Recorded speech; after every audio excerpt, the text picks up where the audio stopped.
Welcome back to the deep dive. We are here to, cut through all that noise and turn the super detailed sources you send us into something you can actually use. Yeah, practical, memorable knowledge. And today, we're stepping into the garden.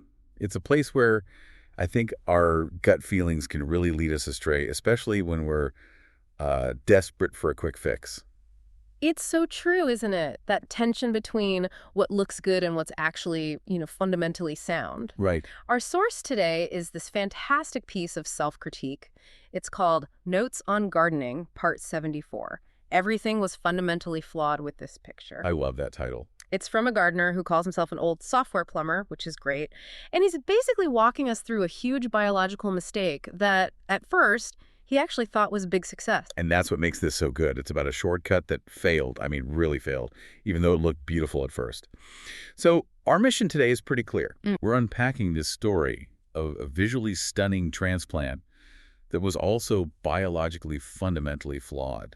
And we're going to pull out 3 key lessons for you. Okay, what are they? The basic anatomy of seedling leaves, the absolute best time to transplant, and then some critical chemical and soil mistakes that just make everything worse.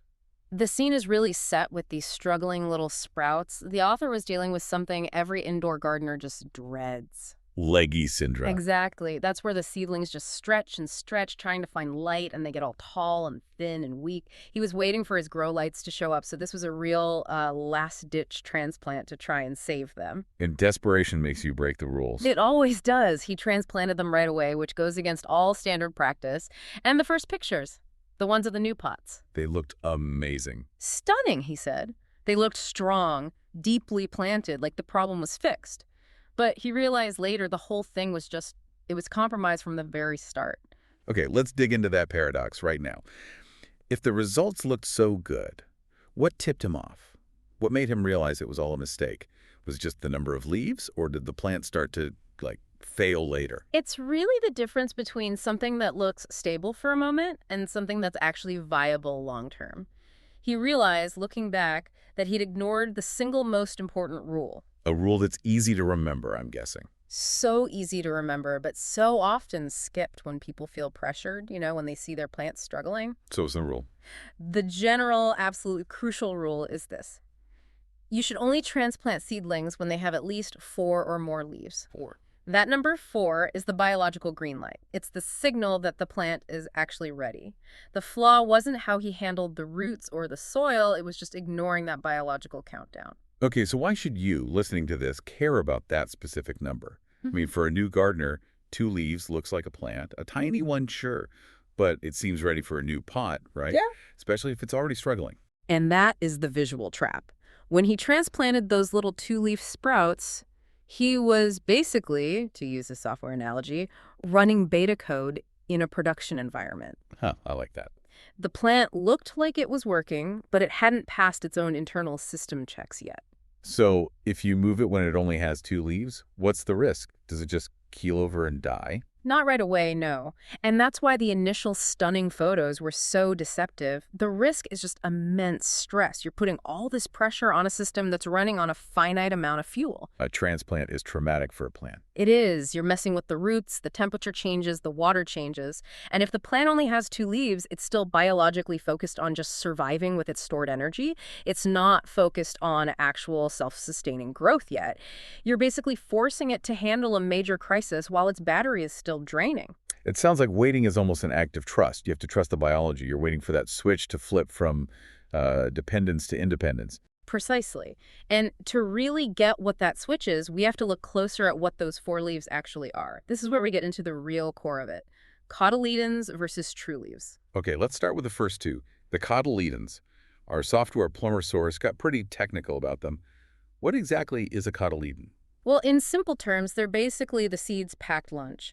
The technical definition is that the cotyledon is a significant part of the embryo inside the seed, and it's the embryonic leaf, one or more of which are the first to appear from a germinating seed.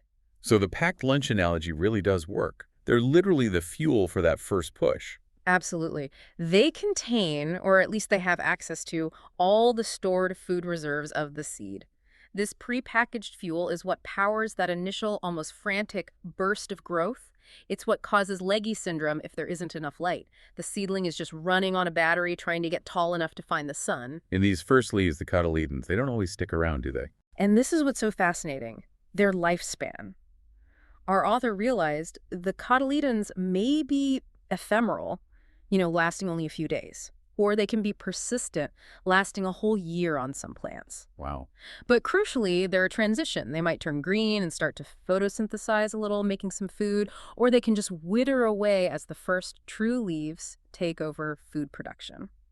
So if you transplant when you only have cotyledons, you're stressing the plant out while it's trying to make this critical decision.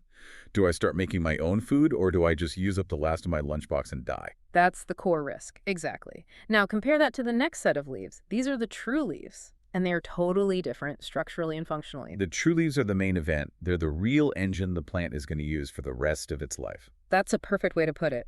True leaves are formed post-embryonically, great term. It just means after the seed has already germinated. They come from a very specific spot on the plant called the shoot apical meristem, the SAM. Okay, Sam, that sounds like a term we shouldn't just gloss over. What is it, and why is it so important for growth? Think of the SAM as the plant's dedicated growth factory.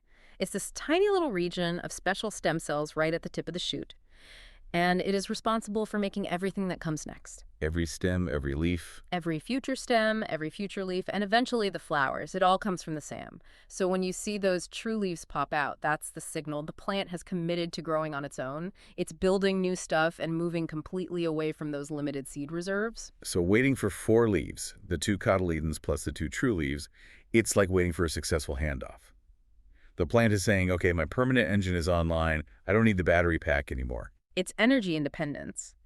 And what's more, if you look really closely, the true leaves usually look like miniature versions of the adult plant's leaves, serrated or lobed, whatever the final shape is.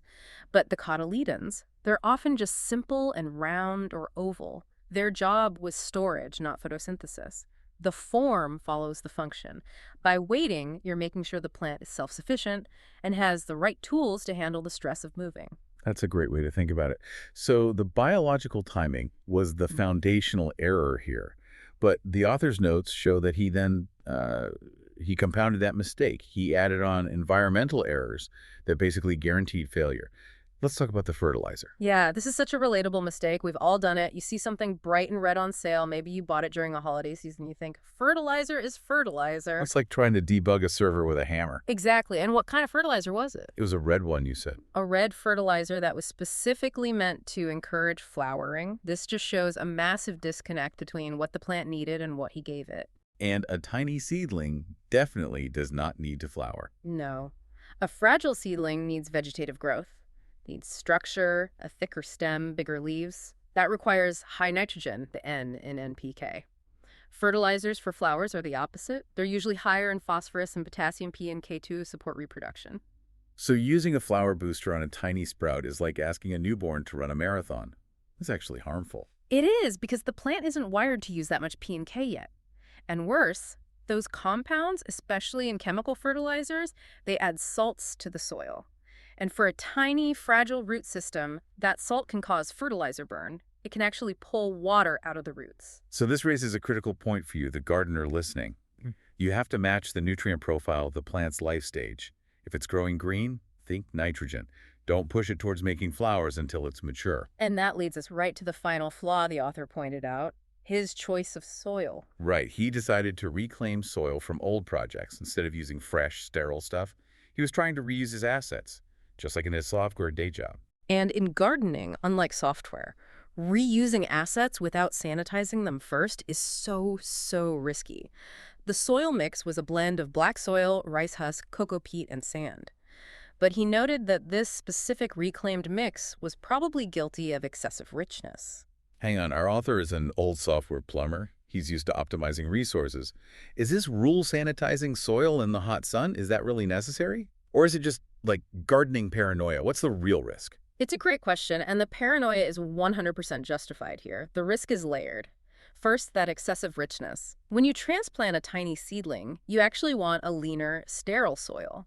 You want the roots to have to search for food. Too rich, too fast means high salts and available nutrients that can, again, shock and burn those delicate little roots. Okay, so that's the first layer. What's the second? Pathogens.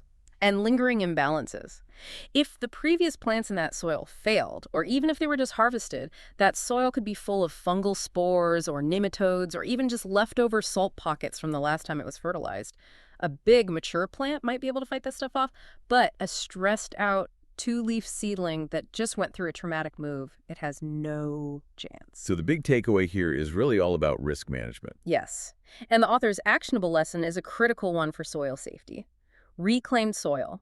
No matter how good the ingredients seem, it must be sanitized under hot sun before you reuse it. That heat basically sterilizes it. It kills the bad stuff and resets the soil. Skipping that step on top of transplanting too early and then using the wrong fertilizer, well, it turns a stunning effort into a guaranteed biological failure. This whole case study from our software plumber really is a shortcut to expertise. It drills right down into those tiny decisions that separate what looks good from what will actually succeed. And that four-leaf rule, that's the biological signal for self-sufficiency. And that biological readiness needs to be supported. You have to match the fertilizer to the plant's actual need for growth, and you have to treat your soil not just as a reusable asset, but as an environment that needs to be scrubbed clean before you put something vulnerable in it. You know, if we connect this to the bigger picture, this source really shows us that gardening, just like any complex system, it requires you to respect the different phases of growth.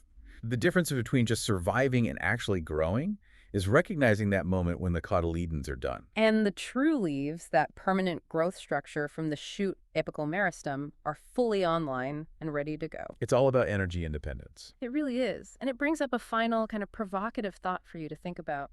We know the cotyledons are the safety net, right? They're using up the stored energy from the seed. Now, if the source says that this safety net is sometimes ephemeral, lasting only a few days, what are the hidden dangers of moving that seedling while it's still deciding, while it's in that limbo of deciding whether those cotyledons will wither away or turn green and become photosynthetic? When that entire decision is happening in just a few days, the timing of your action becomes absolutely everything. Timing is survival. Check for 4 leaves, not just for height. Know the difference between the packed lunch and the permanent engine, and always, always sanitize your reclaimed soil. If you apply those rules to your next project, you'll be in much better shape. Thanks for taking this deep dive with us.